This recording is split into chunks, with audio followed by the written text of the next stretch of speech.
Yeah, a lot of jobs I think are going to be replaced, and a lot of new jobs are going to be created. So you know how we used to, where our parents used to tell us you could become a lawyer, a doctor, an engineer, or an accountant. That was it. Those were the, Yeah, I think that's going to be bad advice very, very, very soon. well, look, it Because depends. It depends because I think that the science field, like doctors, teachers, or well, the teachers aren't really in the science field; it's more education. But I don't see that going away. Maybe the technology will advance in a sense where you probably won't have to be in school or school. I think school as an institution will transform, but teacher, you're going to need teachers unless. Even if it's online, I mean, someone needs to teach it. Someone needs to put the program together. Someone needs to do it. yeah, Right? well, teachers you'll need, but I'll disagree on the science, because we tend to think that the people that are more educated are going to be replaced, right? We tend to think that, okay, he went to school, he went through university. Not necessarily. I think a lot of engineering jobs are going to be replaced. Obviously, not the software engineers. Those are jobs of the future. Software coding, what is it called? Virtual storage, right? Cloud, right? Um, that's fine. But a civil engineer, people that do repetition calculations that are simple to do, like bending moments, shear diagrams, stuff like that, or even mechanical engineers to a certain point. Any person that does repetitive work can be replaced because the computing power is a lot stronger with a computer. So it's not even about education anymore. I'll give you an example. Even like a radiologist. A radiologist is a doctor, right? He's in the medicine field, right? Yeah. Right? Medical field. So he's somebody that looks at scans all day. Well, a computer can scan a lot quicker and could detect cancer cells a lot faster. So there's an example of somebody who's highly educated and highly paid that could be superfluous. He could be replaced very, very easily. So it's not only the truck driver that's going to be replaced, it's anybody that does. I'll give another example. There was this computer in China, I think, that was able to look through contracts and correct the mistakes and restructure sentences and stuff like that. That means the person whose job is just to do that, forget about it. So Well, yeah, obviously the cashiers, tellers, people in the warehouses, those jobs are going to be replaced for sure. But even some highly educated jobs are going to be replaced too, because the jobs that are less at risk, I think, are the jobs where you have some kind of creativity. also the hands-on stuff, right? Like the construction Yeah. industry, like Well, construction industry, not really, because you can print. They're gonna be printing things. They've already printed a concrete building. yeah, but It didn't say built. They printed a concrete building. yeah, So it depends. You know what I mean? There's a lot of, and don't forget, once jobs are erratic, because usually technology, this is the good thing about technology, it's going to replace a lot of jobs, but at the same time, it's going to create new ones. So the anxiety is high. People are thinking, oh, workers are going to be replaced. But you know what? Technology is going to create other jobs.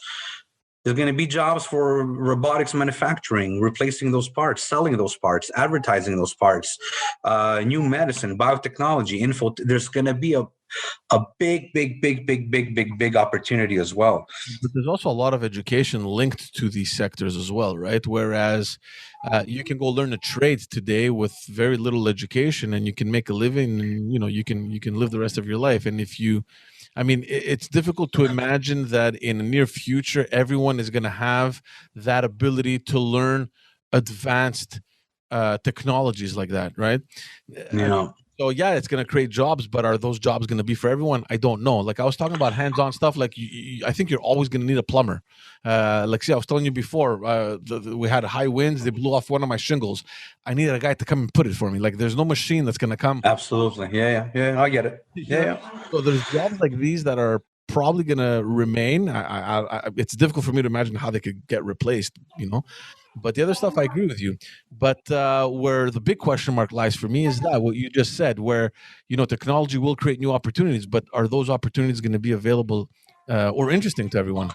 Well, it's going to be, I think it's going to be, no, you're right. And I think it's going to be like the way computer kind of messed up a lot of people, right? The people that kind of like kept up with the technology did okay.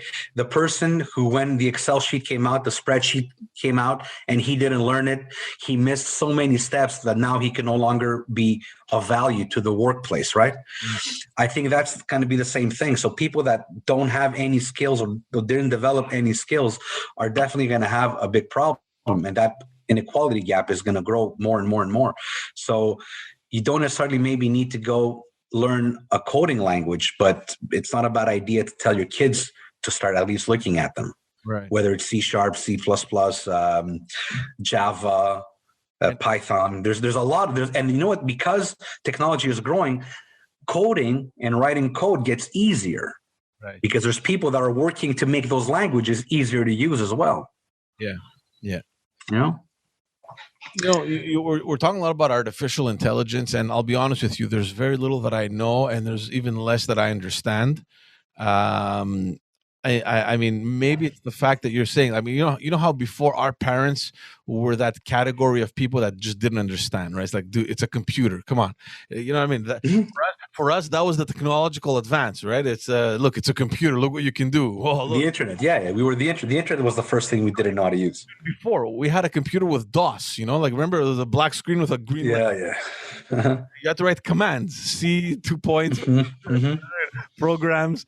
So and it was like the most fascinating thing for my parents. And you're looking at what is happening now, where, like you said before, you pick up your phone, you yell at it, and it orders you your dinner. Someone comes, drops it off at your door.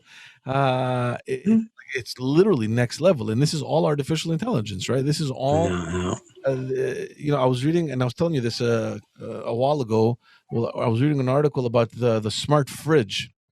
And this isn't even new now. Like, I mean, this is old news, where you're going to buy a fridge, and the fridge will be able to identify everything that's in your fridge, and it will be able to determine your eating patterns and your eating habits.